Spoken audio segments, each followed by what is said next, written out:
Doctor अर्चना मित्तल। मैं स्त्री रोग विशेषज्ञ हूँ और मैंने 91 में उदयपुर RNT मेडिकल कॉलेज से MS की डिग्री ली थी और RPSC से सिलेक्शन के बाद में मैंने 92 में फर्स्ट पोस्टिंग मेरी कादेड़ा में हुई, जो कि एक PSC थी। वहाँ पे मैंने मेडिकल ऑफिसर के रूप में अपनी नौकरी ज्वाइन करी थी।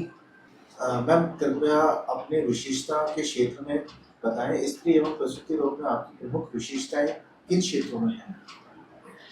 स्त्री एवं प्रसूति रोग विशेषज्ञ के रूप में मैंने ज़्यादातर अभी तक अपनी 30 साल की जो मेरी जॉब है उसमें मैंने रूरल एरिया में ही करी। तो मैंने ज़्यादातर वहाँ पे पेशेंट एक तो नॉर्मल डिलीवरी कराई है और बांझपन के मरीज ज़्यादा देखे हैं और हाई रिस्क प्रेगनेंसी को भी मैंने गाँव में काफ़ी पेशेंट्स को मैंने ट्रीट करा है और इसी में मेरी विशेषता है। और PCOS के पेशेंट भी आजकल मैं ज़्यादा देख रही हूँ। जैसा अभी आपने बताया कि 30 वर्षों के अनुभव में आपने किस प्रकार के मामलों का सबसे अधिक उपचार किया है और उन मामलों में आपकी विशेषताएं क्या रही? 30 साल की अपनी कैरियर में मैंने ज़्यादातर तो सभी गर्भवती महिला ही आती थी मेरे पास में और ज़्यादातर इन्फेक्शन के पेशेंट ज़्यादा आते थे, जननांग के इन्फेक्शन, उनको भी मैंने काफ़ी मरीजों को ट्रीट करा है। और इसमें मेरा ये है कि मैं पेशेंट से चाहती थी कि कम से कम पैसों में और कम सुविधा में, जैसे मैं रूरल में रही तो वहाँ पे हमारे पास सोनोग्राफी की मशीन नहीं होती थी, कई जगह जहाँ मेरी पोस्टिंग थी तो ऑपरेशन थिएटर भी नहीं थे। तो ऐसी स्थिति में मैंने मरीजों को अपनी दक्षता के हिसाब से और अपनी मतलब सेंस के हिसाब से मैंने उनको ट्रीटमेंट दिया और अपना मतलब यही है कि कम सुविधा में मैंने इलाज दिया, कम इन्वेस्टिगेशन और कम सुविधा में मरीज को अच्छा से अच्छा इलाज देने की कोशिश करी मैंने। हाई रिस्क प्रेगनेंसी के मामलों में आप किस प्रकार की सावधानियां और उपचार अपनाते हैं? हाई रिस्क प्रेगनेंसी में मैं सबसे पहले तो इसको इन्वेस्टिगेट करती हूँ कि किस कारण से हाई रिस्क है। उसकी कोई फैमिली हिस्ट्री है, उसको डायबिटीज़ है, थायराइड है या और कोई रिकरेंट अबॉर्शन की हो रहे हैं, कंजेनिटल मालफॉर्मेशन है यूट्रस में या फिर और भी कोई मेडिकल इश्यूज है। तो सबसे पहले डायग्नोस करते हैं हम कि किस कारण से हाई रिस्क प्रेगनेंसी है।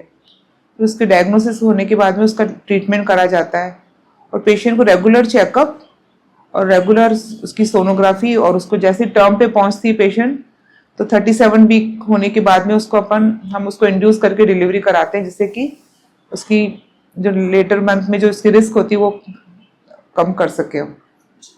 वर्तमान समय में PCOS और बांझपन के मामलों में वृद्धि देखी जा रही है। अपने अनुभव के आधार पर आप क्या प्रमुख कारण देखते हैं? अब आजकल छोटी फैमिली होती है, 2 बच्चे होते हैं, तो माँ बाप बच्चों को बहुत काम भी कम कर रहे हैं बच्चे, और मोबाइल के कारण सिटिंग है उनका और जंक फूड खा रहे हैं। पेरेंट्स भी मना नहीं करते हैं बच्चों को। तो मेरे को तो जहाँ तक लग रहा है जंक फूड और उनको मतलब लेक ऑफ एक्सरसाइज, यही कारण बांझपन तो ज्यादा स्ट्रेस भी बहुत रख रहे हैं। लेट मैरिज हो रही है, फिर लेट मैरिज होने के बाद में महिलाएं चाहती है कि पहले हम एक दूसरे को समझ लें, तो पहले ही लेट मैरिज हो रही है और फिर उसके बाद में 2-3 साल वो और गैप कर लेती है। उसके बाद में ज्यादातर फिर वही प्रीमेच्योर ओवेरियन फेलियर होने लग जाता है एज के साथ में। तो इसके कारण बांझपन के रोग बढ़ रहे हैं और PCOS के लाइफ स्टाइल और जंक फूड के कारण PCOS की बीमारी ज्यादा बढ़ रही है। नॉर्मल डिलीवरी और सिजेरियन के निर्णय में आप किन चिकित्सक मानकों को प्राथमिकता देते हैं? मेरा तो ज्यादातर यही रहता है कि नॉर्मल डिलीवरी कराई जाए पेशेंट की, अगर सारी चीजें नॉर्मल सब सही है। पर आजकल है ना तो पेशेंट भी अपना उनमें भी है ना वो नहीं है, रिस्क नहीं लेना चाहते हैं और पेशेंस नहीं है, पेशेंस की कमी है पेशेंट में और डॉक्टर में, दोनों में। तो वो ज्यादातर सिजेरियन के लिए कहते हैं, पर मेरी जहाँ तक कोशिश रहती है कि पेशेंस रखें हम और उसको टाइम पे टाइम अपन देखते रहें पेशेंट को। और कुछ जैसे रिस्क फैक्टर है, पहले सिजेरियन हो चुके हैं, मल्टीपल प्रेगनेंसी है, बैड ऑब्स्टेट्रिक हिस्ट्री, तो उसमें तो हमको लेना ही पड़ेगा सिजेरियन के लिए। पर सारे मापदंड सही है, उसकी सोनोग्राफी सही है, बच्चे का वेट सही है, पेशेंट की हाइट अच्छी है और उसकी कोई भी मेडिकल डिसऑर्डर नहीं है, तो मेरा मानना यही रहता है कि मैं उसकी नॉर्मल डिलीवरी कराऊं। लेप्रोस्कोपिक एवं मिनिमली इन्वेसिव सर्जरी में स्त्री रोग उपचार में किस प्रकार सुधार किया है? आजकल शॉर्ट फैमिली हो रही है, बच्चे अलग रहते हैं माँ बाप से, तो उन लोगों को इतनी छुट्टी नहीं होती है कि वो 4-5 दिन हॉस्पिटल में रह सके। तो मिनिमल इन्वेजिव सर्जरी और लेप्रोस्कोपिक सर्जरी में ये फायदा हो रहा है कि उनको जल्दी छुट्टी मिल जाती है, पेशेंट को हॉस्पिटल स्टे कम हो रहा है, इन्फेक्शन के चांसेस कम है और पेशेंट जल्दी ही अपने काम पे लौट जाते हैं। तो फायदा तो है ही। और बड़े शहरों में तो आजकल नॉर्म सब इन्वेजिव सर्जरी ही हो रही है, ज़्यादातर यही हो रही है, लेप्रोस्कोपिक सर्जरी हो रही है। और क्षेत्रपाल में भी मैं देख रही हूँ कि काफ़ी लेप्रोस्कोपिक सर्जरी हो रही है, तो मैं भी इसी को प्रमोट करूंगी, जिससे कि पेशेंट के लिए फ़ायदा है, कम स्टे है हॉस्पिटल में, उसका कम खर्चा है और उसको जल्दी काम पे लौट जाएगी और इन्फेक्शन के चांसेस भी कम है इसके अंदर। जी। ऐसी कौन सी सामान्य लक्षण या समस्याएं हैं जिन्हें महिलाएं अक्सर नजरअंदाज कर देती हैं और फिर बाद में वो एक गंभीर रूप धारण कर लेती हैं? मैंने ज्यादातर इनफर्टिलिटी के केसेस में देखा है। पहले तो वो देवताओं के चक्कर लगाती रहती है महिलाएं, गांव की महिलाएं देवताओं के चक्कर में, पूजा पाठ में, उसमें वो काफी समय निकाल देती हैं। तब तक उनके अंदर जो भी इन्फेक्शन है, जैसे ट्यूबरक्लोसिस है, कोई भी बीमारी है, तो वो बढ़ जाती है। फिर उसके बाद वो डॉक्टर के पास आती है कि हमारे को बच्चा नहीं लग रहा, इलाज दो। तो काफी लेट हो चुके होते हैं, उनकी ट्यूबल डैमेज हो, अगर इन्फेक्शन है, हमने जल्दी ट्रीटमेंट कर दिया तो ट्यूब डैमेज नहीं होगी, प्रेगनेंसी हो जाएगी। पर लेट आती, देवताओं के चक्कर में इधर उधर अपना टाइम खराब करके फिर आती है, तो वो गंभीर रूप धारण कर लेती, तब हमें बहुत मुश्किल होता है उनको इनफर्टिलिटी का ट्रीटमेंट देने में। नियमित जांच जैसे पैप स्मीयर, एचपीवी टेस्ट एवं ब्रेस्ट जांच का आज के समय में कितना महत्व है? बहुत महत्व है। पहले तो हम सोचते थे कि किसी को कैंसर हो गया तो पेशेंट ही सोचता था कि अब मुझे मरना ही है, मरना पड़ेगा जल्दी ही। पर आजकल मैं देख रही हूँ कैंसर का तो प्रिवेंटेबल है इलाज, बिल्कुल 100% प्रिवेंटेबल है।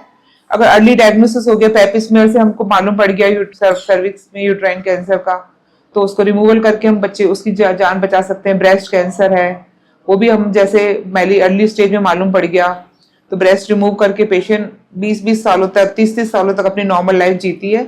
तो जांच कराना तो बहुत मस्ट है और इससे अपन बिल्कुल कैंसर जैसी बीमारी को प्रिवेंट कर सकते हैं। तकनीकी और चिकित्सा सुविधाओं में आए बदलावों ने मातृ एवं महिला स्वास्थ्य सेवाओं को किस प्रकार से बेहतर बनाया है?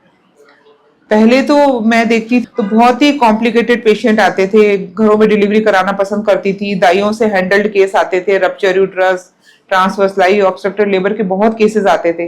पर अब जब से जननी सुरक्षा योजना लागू हुई है, लोगों का रुझान बढ़ा है हॉस्पिटल में डिलीवरी कराने पर, तो मेरे को इसी टाइप के केसेस नहीं देखने को मिल रहे। तो महिला का स्वास्थ्य बहुत सुधार आया है और मॉर्टेलिटी मॉर्बिडिटी दोनों में कमी आई है। और अभी जैसे हमारे पास में खूब आंगनवाड़ी वर्कर, एएनएम्स वगैरह पेरिफेरी में जाके वो पहले ही डायग्नोस कर लेती है पेशेंट को कि भाई इसको ये बीमारी है, तो वो जल्दी हॉस्पिटल ले आती है। नहीं, पेशेंट तो डायग्नोस नहीं कर पाएगा। अभी थोड़े दिनों पहले की बात है, मेरे पास एक पेशेंट आई थी, उसका 3 ग्राम हीमोग्लोबिन था, तो मैंने उसको भेजा, मैंने कहा आप अजमेर जाइए, आपको ब्लड लगवाना पड़ेगा। नहीं गई पेशेंट, मैं तो नहीं जाती, घर पे बैठ गई। पर मेरे पास उसका फोन नंबर था पेशेंट का, सिस्टर का रिकॉर्ड, सिस्टर के पास उसका रिकॉर्ड था, सिस्टर को तुरंत मैंने घर भेजा। सिस्टर ने ऑरल सप्लीमेंट देकर ही उस पेशेंट को नॉर्मल करके ही उसकी डिलीवरी वगैरह जो हुई, तो पेशेंट की लाइफ बच गई। अगर यही हमारे पास फोन नंबर नहीं होता, पेशेंट घर पे ही मर जाती। तो मैं इस तरीके से नई तकनीकी से सोनोग्राफी भी जल्दी हो जाती है। तो कंजेनिटल मालफॉर्मेशन के पहले कई बच्चे डिलीवर होते थे, अब वो सब नहीं हो पा रहे हैं क्योंकि अर्ली डायग्नोसिस हो रहा है, तो ट्रीटमेंट हो रहा है समय पर। सुरक्षित प्रसूति एवं स्त्री रोग उपचार के लिए एक अस्पताल में किन आवश्यक सुविधाओं और सपोर्ट सिस्टम का होना जरूरी है? यही है कि है ना, सुरक्षित मातृत्व के लिए हमारा मतलब स्टाफ ट्रेंड होना चाहिए, हॉस्पिटल में सारी सुविधाएं होनी चाहिए और ब्लड ट्रांसफ्यूजन की फैसिलिटी भी जरूर होनी चाहिए। क्योंकि मैंने बहुत सफर किया है, मैं रूरल में भी, सांगन में, कादेड़ा वहां रही, यहाँ पे ब्लड ट्रांसफ्यूजन नहीं होता तो मुझे एंड टाइम पे कई बार पेशेंट को रेफर करना पड़ता था। तो हम बहुत सारी महिलाओं को टाइमली ट्रीटमेंट और सोनोग्राफी की सुविधा हमेशा है यहाँ पे क्षेत्रपाल में, सारी सुविधाएं। तो मुझे बहुत खुशी है कि मैंने जो सफर किया है मरीजों को बिना सोनोग्राफी के, बिना ब्लड के जो ट्रीटमेंट दिया, वो सब नहीं होगा और मैं बहुत अच्छा उपचार दे पाऊंगी यहाँ पे रह के। आखिरी सवाल है, महिलाओं के लिए समय पर परामर्श और नियमित जांच को लेकर आप क्या संदेश देना चाहते हैं? बस यही है कि अगर वो समय पर जांच कराती रहेंगी तो वो मॉर्बिडिटी दोनों से बच सकेंगी और स्वस्थ बच्चे को जन्म दे सकेंगी, खुद भी स्वस्थ लाइफ जी सकेंगी। और समय समय पर वो दिखाती रहे, इग्नोर नहीं करें अपनी बीमारी को। और अभी सोशल मीडिया इतना अच्छा काम कर रहा है कि बहुत इम्प्रूवमेंट आया है महिलाओं के स्वास्थ्य में, नॉलेज में, और वो टाइम पे टाइम अपना इलाज कराती है, इसकी मेरे को बहुत खुशी है। और यहाँ पे क्षेत्रपाल में सारी सुविधाएं हैं तो मुझे बहुत अच्छा लग रहा है। जैसे कि मैं बस यहाँ पे यही देख रही हूँ कि थोड़ा सा यहाँ पे गायनी का काम कम है, डिलीवरीज वगैरह कम हो रही है, तो मेरा एम यही रहेगा, पास में मेरा घर है, 24/7 में सेवाएं दूंगी, कहीं भी डिलीवरी केस आएगा तो मेरी एम यही रहेगा कि मैं पेशेंट को नॉर्मल डिलीवरी कराऊं, अनलेस की कोई इसकी कॉम्प्लिकेशन नहीं हो। और यहाँ पर डिलीवरी, यहाँ का मैं गायनी का काम अपग्रेड करूं और यहाँ का एक रिकॉग्नाइज हो जाए कि भाई यहाँ पे बहुत डिलीवरीज होती हैं, नॉर्मल डिलीवरी होती है, इस रूप में मैं काम करना चाहती हूँ। शेतपाल हॉस्पिटल में परामर्श का समय क्या है? मेरा 10 बजे से 2 बजे तक का है परामर्श का समय। संडे को और कोई त्योहार पे, फेस्टिवल पे मेरी छुट्टी रहेगी, और अगर कोई इमरजेंसी आएगी तो मैं आऊंगी करने के लिए।